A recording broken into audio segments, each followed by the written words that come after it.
प्रिय विद्यार्थियों, राजनीति विज्ञान की कक्षा में आप सभी का स्वागत है। आज के वीडियो लेक्चर में हम एक महत्वपूर्ण एवं रोचक विषय का अध्ययन करेंगे और रोचक विषय है राज्य और सरकार के संबंध।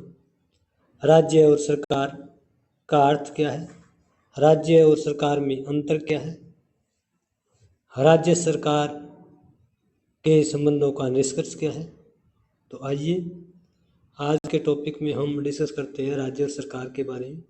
पहले इसका परिचय के बारे में जानेंगे, राज्य और सरकार की, फिर राज्य का अर्थ, सरकार का अर्थ, दोनों में क्या अंतर है, और उसके बाद निष्कर्ष इस वीडियो में हम जानेंगे। तो पहले परिचय के रूप में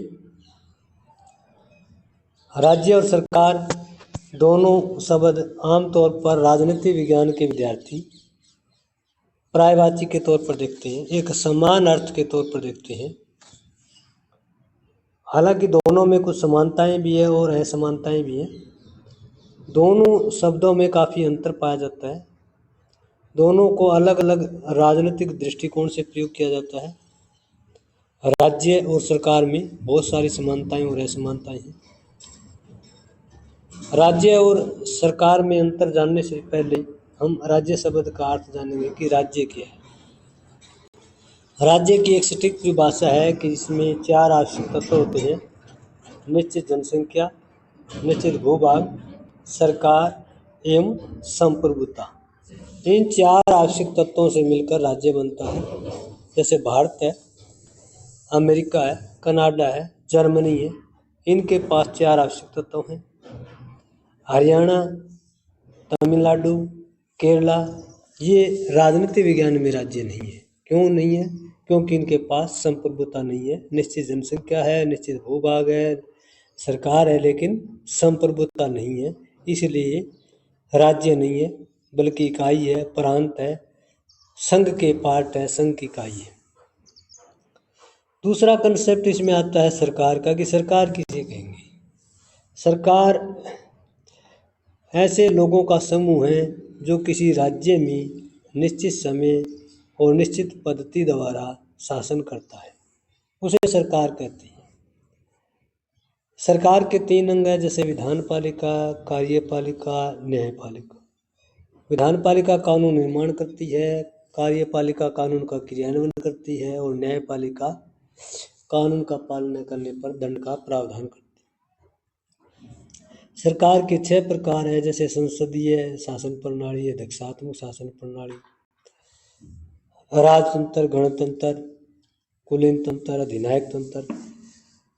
सरकार एक प्रकार से मूर्त रूप है और राज्य जो है अमूर्त रूप है। राज्य और सरकार के बारे में हम अब अंतर जानेंगे कि राज्य और सरकार में क्या अंतर है, दोनों एक दूसरे से राजनीतिक दृष्टि से कैसे अलग है। वैसे देखने में राज्य और सरकार एक ही जैसे लगते हैं, लेकिन दोनों में बहुत सारे अंतर हैं राज्य और सरकार में। सबसे पहला अंतर व्यापकता के आधार पर है। राज्य एक व्यापक संस्था है। राज्य में सरकार एक तत्व के रूप में, जैसे राज्य में निश्चित जनसंख्या, निश्चित भू क्षेत्र, निश्चित सरकार और संप्रभुता, ये 4 तत्व हैं। जबकि सरकार जो है वो राज्य का ही एक तत्व है, राज्य का ही एक अंश है। राज्य क्या है? पूर्ण संस्था है, क्योंकि राज्य में सारी चीज़ें आ जाती हैं। जनसंख्या भी आ जाती है, सरकार भी आ जाती है, संप्रभुता भी आ जाती है, भू क्षेत्र भी आ जाता है। जबकि सरकार क्या है? राज्य का अंश है, एक भाग के रूप में। सरकार में कुछ लोग शामिल होते हैं। तो व्यापकता के आधार पर देखा जाए तो राज्य रूपी संस्था व्यापक है, सरकार जो है वो व्यापक नहीं है, वो सीमित है। स्थिरता के आधार पर देखें तो भी राज्य और सरकार में अंतर पाया जाता है, क्योंकि राज्य स्थिर है। जैसे भारत 1947 से लेकर के 2024 तक भारतीय राज्य है। राज्य स्थिर नहीं, राज्य समाप्ति हो जाता है। जबकि सरकार जो है वो स्थिर नहीं रहती। हर देश में कोई 5 साल के लिए, किसी में 6 साल के लिए, किसी में 4 साल के लिए संविधान द्वारा या लिखित प्रावधानों द्वारा एक व्यवस्था होती है कि सरकार का कार्यकाल कितना रहेगा, सरकार की पत्ती क्या रहेगी, और सरकार बदलती रहती है। जैसे पहले भारत में 2004 से 2014 तक यूपीए की सरकार थी, उसके बाद एनडीए की और बीजेपी की सरकार, एनडीए की सरकार है। सरकारें बदलती रहती है, स्थिर नहीं है, 4 साल के लिए, 5 साल के लिए, लेकिन राज्य स्थिर रहता है। प्रकृति के आधार पर देखें तो दोनों में अंतर पाया जाता है। राज्य और सरकार की प्रकृति अलग अलग है। जैसे राज्य जो है कार्मिक एवं लंबी विकास प्रक्रिया का परिणाम। राज्य को बनने में जो है हजारों वर्ष लगी। कबीलाई राज्य से लेकर के रोमन साम्राज्य, पुलिस साम्राज्य, सामंत राज्य, राष्ट्रीय राज्य, कल्याणकारी राज्य, इस स्टेज तक पहुंचने में हजारों साल लगे। लेकिन सरकार जो है कृत्रिम संगठन है। सरकार बनने में, बिगड़ने में कोई ज़्यादा टाइम नहीं लगता, बहुत सीमित समय होता है। जैसे भारत में 5 साल के लिए सरकार का गठन होता है, अमेरिका में 4 साल के लिए गठन होता है। तो सरकार तो कृत्रिम संगठन है, बनाया गया है किसके द्वारा? लोगों के द्वारा। लोगों ने अपने प्रतिनिधियों को चुना और प्रतिनिधि जो सरकार के रूप में राज्य रूपी शक्ति का उपभोग करते हैं सीमित समय के लिए। प्रकृति के आधार पर राज्य और सरकार में काफ़ी अंतर पाया जाता है। पहचान के आधार पर भी राज्य और सरकार में अंतर पाया जाता है। राज्य की हम पहचान नहीं कर सकते। राज्य जनता भी राज्य है, भूभाग भी राज्य है, सरकार भी राज्य है, पेड़ पौधे, नदियाँ, नाले, सब कुछ राज्य है, लेकिन दिखाई नहीं देता हमें, हम मूर्त है। जबकि सरकार जो है मूर्त लोगों का प्रतिनिधित्व है। जैसे हम कह सकते हैं कि भारत में सेंटर में भाजपा के नेतृत्व में एनडीए की सरकार है, मूर्त है। भाजपा के एमपी कितने हैं, एनडीए के सहयोगी दलों के एमपी कितने हैं, कांग्रेस के कितने हैं, कितने कैबिनेट मंत्री हैं, कितने राज्य मंत्री हैं, कौन प्रधानमंत्री। मूर्त रूप है, दिखाई देता है, लेकिन राज्य में ये सब समाये हुए हैं, सब शामिल हैं। एक एक करके इनको हम नहीं देख सकते। राज्य और सरकार में सदस्यता के आधार पर भी अंतर पाया जाता है। राज्य के सभी नागरिक राज्य के सदस्य हैं। भारत में 144 करोड़ जनसंख्या, सभी जो है भारतीय राज्य के सदस्य हैं। सभी लोगों को मिलाकर के ही भारत बनता है, भारतीय राज्य बनता है। लेकिन सरकार जो है वो सीमित होती है। भारत की सरकार में 144 करोड़ लोग नहीं हैं। 543 लोकसभा के और 238 राज्यसभा के, यही सदस्य जो है सरकार में शामिल है, और ये निर्वाचित है। लोकसभा के प्रत्यक्ष रूप से मतदाताओं द्वारा और राज्यसभा के अप्रत्यक्ष रूप से जैसे एमएलए के द्वारा चुने जाते हैं। सरकार के सदस्यता के आधार पर देखें तो सदस्य संख्या सरकार की सीमित होती है। सरकार की सदस्य संख्या 1000 से भी कम है, लेकिन राज्य की सदस्यता देखें तो 144 करोड़ के लगभग है। काफ़ी डिफरेंस पाया जाता है।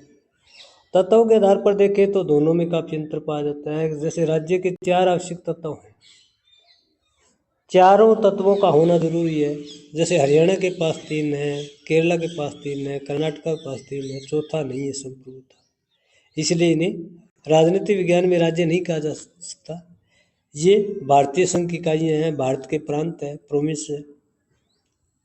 जबकि सरकार 4 में से एक आवश्यक तत्व सरकार का निश्चित भूभाग नहीं है। सरकार जो है इन 4 तत्वों में से एक तत्व है, और सरकार का कोई निश्चित भूभाग भी नहीं है। क्यों नहीं है? जैसे तिब्बत में जो धर्मशाला में तिब्बत की निर्वासित सरकार है। कई बार जो है किसी अन्य राज्य का आक्रमण हो जाता है तो वहाँ के प्रतिनिधि किसी दूसरे देश में जाकर के निर्वासित सरकार का गठन कर लेते हैं। जैसे सुभाष चंद्र बोस ने 1943 में विदेश में जाकर के भारत सरकार का गठन किया था। निष्ठा के आधार पर राज्य और सरकार में अंतर पाया जाता है। निष्ठा के आधार पर राज्य और सरकार दोनों अलग अलग है। जैसे राज्य के प्रति नागरिकों की श्रद्धा होती है, निष्ठा होती है, सेवा भाव होता है। राज्य के नागरिक राज्य की भलाई के लिए, कल्याण के लिए, उसकी एकता के लिए, उसकी अखंडता के लिए, उसकी रक्षा के लिए मर मिटने को तैयार रहते हैं, बलिदान देने के लिए तैयार रहते हैं। राज्य का कोई विरोध नहीं करता, और राज्य का विरोध जो है वो देशद्रोह के रूप में लिया जाता है। लेकिन सरकार का हर कोई विरोध करता है। सरकार के गलत निर्णयों का सरकार के लोग या जिस पॉलिटिकल पार्टी की सरकार है उस पॉलिटिकल पार्टी के वर्कर लीडर वो भी सरकार की आलोचना करते हैं। कई बार सरकार जन विरोधी निर्णय लेती है, अनुचित निर्णय लेती है, संविधान का उल्लंघन करती है तो नागरिकों द्वारा विरोध किया जाता है। लेकिन राज्य रूपी संस्था का विरोध नहीं किया जाता। राज्य रूपी संस्था का मतलब है राज्य की भक्ति नहीं है, राजपुरुष नहीं है। राज्य और सरकार में प्रभुसत्ता के आधार पर भी अंतर पाया जाता है। प्रभुसत्ता के आधार पर अंतर है कि राज्य के पास संप्रभु शक्ति है। राज्य आदेश देने की शक्ति है। आदेश उच्चतर द्वारा निमंत्रण को दिया गया एक निर्देश है, जबकि सरकार जो है उसके पास संप्रभुता नहीं है। सरकार के पास जो कुछ संप्रभुता है वो मौलिक नहीं है, वो राज्य से ही ग्रहण करती है, क्योंकि सरकारें बदलती रहती हैं।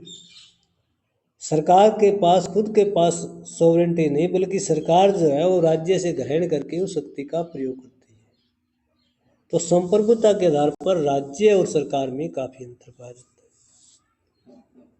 संख्या बल के आधार पर भी काफी अंतर पाया जाता है। जैसे राज्य के समस्त नागरिक एक ही राज्य से संबंधित है और सभी राज्य के अनिवार्य सदस्य हैं, अनिवार्य नागरिक, जबकि सरकार में केवल चुने प्रतिनिधि व सरकारी कर्मचारी अधिकारी शामिल होते हैं।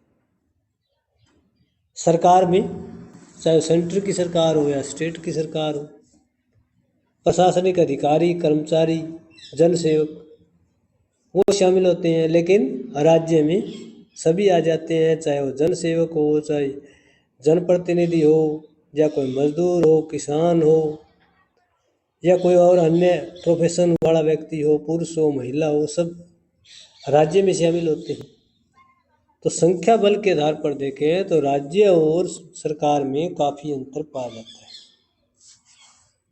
है। राज्य और सरकार में एक नहीं अनेक प्रकार के अंतर हैं। राज्य और समाज में बहुत सारे अंतर पाए जाते हैं। निष्कर्ष के तौर पर देखें तो राज्य और समाज को बहुत सारे लोग एक ही अर्थ में प्रयोग करते हैं, लेकिन वास्तव में इसमें अंतर होता है। राज्य और सरकार में समानताएं भी पाई जाती हैं। समानताएं क्या पाई जाती हैं? क्योंकि सरकार जो संप्रभुता का प्रयोग करती है वो राज्य के बल पर ही करती है। सरकार अपनी पावर का प्रयोग करती है, राज्य के बल पर ही करती है। सरकार चुनी जाती है, बनाई जाती है, एक्टिवेट होती है, वो राज्य के ही बल पर होती है। राज्य से अलग सरकार का कोई अस्तित्व नहीं है। जनप्रतिनिधियों के चयन के रूप में सरकार का निर्माण किया जाता है, वो भी राज्य के द्वारा ही किया जाता है, राज्य के नागरिकों द्वारा, राज्य के मतदाताओं द्वारा किया जाता है। सरकार की आलोचना की जाती है, वो भी राज्य के नागरिकों के द्वारा की जाती है। सरकार की प्रशंसा की जाती है, वो भी राज्य के नागरिकों द्वारा की जाती है। इस प्रकार से सरकार और राज्य में काफ़ी समानताएं हैं। हालांकि बहुत सारी असमानताएं भी हैं, जैसे राज्य जो है वो अमूर्त हमें दिखाई नहीं देता, और राज्य स्थायी भी है, जैसे 1947 से लेकर वर्तमान समय तक भारत, जबकि सरकार जो है वो उसका अमूर्त और परिवर्तनशील है, लगातार बदलती रहती है। तो राज्य और सरकार से संबंधित आज का ये वीडियो लेक्चर कैसा लगा कमेंट करके ज़रूर बताइएगा। धन्यवाद।